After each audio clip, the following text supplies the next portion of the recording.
and he held me tight. And it was the first time since we'd been eyeing each other that we finally got to be alone together. It was extraordinary, and by the time the ride was over, I was totally in love with him, and he was in love with me. Those were such innocent days. You know, on a ride. Hello. Okay. The would-be sweethearts didn't know how to break the news to the twins, so Stephen just kept coming to the house to play good guitar with Paul. And one day, Patty and Stephen found themselves alone. He said, "Come on, let's get out of here." And we went to Hampstead Heath and spent the whole afternoon together. We rolled down hills, kissing in the grass. It was such a beautiful summer day in London, simply gorgeous. Oh. She's tearing up. Patty. Aww, isn't that cute? Anyway, we went back to his flat, which was a nice day. We went back to his flat. Where am I? Back to his flat, right, which overlooked his father's Greek restaurant. His bedroom was painted all red, and the only thing in it was a bed and a piano. His father had a thick Greek accent, and his mother had a thick Swedish accent, which was really bizarre. So Stephen and I were in bed together trying to figure out, now what are we going to do? Because I wasn't going back to Barry's, and Stephen's best friend was Paul and Barry's twin brother. So I finally said, I guess we're going to have to tell them. So I called Barry and said, I can't see anymore. I met someone else. He was heartbroken and wanted to know who it was, and I just said, you don't know him. Patty kept her own flat, but spent most of the time in Stephen's small red bedroom. Of course, I have to ask if he was good in the sack. He was terrific. He was put together very well. A little thin, but back then I liked him thinner than I do now. I just liked everything about him. He was very into it, and we stayed together for quite a while. Somebody told him he looked like a cat once, and then he started to use that instead of Stephen Dimitrioriou. It was very clever because that's how we'd know if somebody really knew him. He'd get phone calls going, "Is Cat there?" And then he'd say, "Yeah, he is, but no," okay? He was very easy to talk to, compassionate, and very passionate. He played music for me all the time. We'd be in bed, and all of a sudden he'd have to get up and write lyrics down. I'd be laying there and hear the first couple of notes, like the beginning of Maybe You're Right or Wild World, the songs he wrote for me. He had a guitar, but he always wrote on the piano. We watched the first moon landing together. It was close to his 21st... It was his 21st birthday, actually, July 21st, 1969. And we were laying in bed and watching men walk on the moon.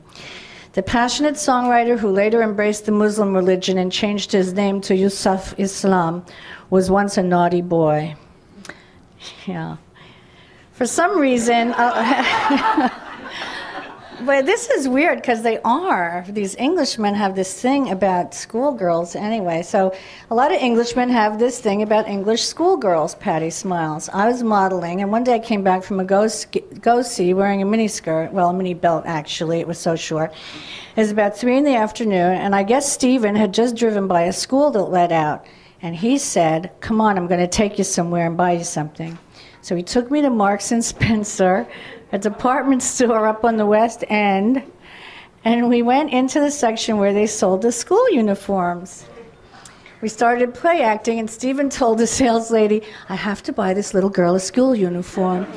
She's the daughter of one of my friends. Can you fit her, please?" The woman was very officious and middle-aged, grandmotherly type. Here we were, and this 21-year-old Greek kid, and this however the hell old I looked, young girl. I mean, I was really flat-chested, stick straight like a boy, and I was supposed to be going into 7th or 8th grade, but must have looked about 11.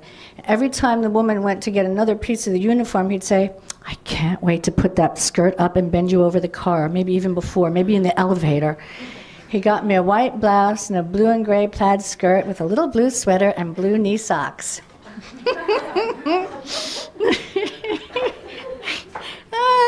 It was fun. And then we got those snub-nosed Mary Jane shoes, a little hat, and a school satchel. I swear to God, the whole 9 yards. It was amazing. He spent a fortune on this uniform. Anyway, okay. I told Patty that I'm tickled that he took the playful ploy so far. Oh, yeah, soup to nuts, baby. Underwear, little girl's T-shirt, little white panties, all regulation. Then he told me to walk to the next corner. He said, go ahead, I'll get the car, and you stand on the corner and wait for me. And when you see me drive by, pretend you don't know me. Just walk down the street, and I'll follow you. Then you decide when to get in. Well, I wanted to hop in the car immediately, but I decided to make him crazy. I must have walked 3 blocks by all those little crooked alleys, and then he motioned me into an alley near Leicester Square, if memory serves. It was about 6 p.m, twilight time, and I lifted up my schoolgirl skirt and pulled down my little white panties, and we had at it. We did it right on the hood of his car. Imagine that. Sometimes I let him take it all off, and because I couldn't wear the school uniforms to concerts or clubs with him, I'd wear just the understuff. He liked me to wear the white panties, and so did I.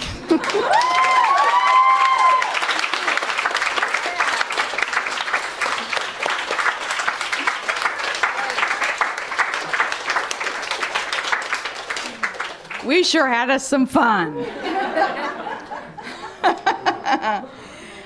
Patty's gonna read some more now. She's gonna read out of her chapter now. And I'm just gonna read a little intro to it. When I put the word out on my website that I'm scouting hot-blooded musical muses, one of the most intriguing responses I received is a 20-page chronicle entitled Story of an 80s Groupie. And here are a few samples. We go to his hotel where we talk the night away. When it's finally time to go to bed, he asks, "Has anyone ever made love to you before?" I laugh, thinking, does he think I'm a virgin after Robin? Then I realize by the look on his face he means love, not sex. And he did make love to me. He had a guitar player's skillful fingers and played me all night long. Though my feelings for Tammy were deep, I didn't have much time to mourn the loss, because shortly after our breakup, Lee Rocker of the Stray Cats came into the Rainbow and took a shine to me. He had blue eyes, black eyeliner, and dark hair combed into a ducktail. He wasn't tall, but he was strong, especially his arms from playing stand-up bass. As I'm lying on his chest, I glance over at the Medusa tattoo on his arm. The same tattoo I'd seen on MTV, him running his hand over it seductively in Dancin' with Myself. As I run my hand seductively over it, I suddenly realize this is Billy Idol.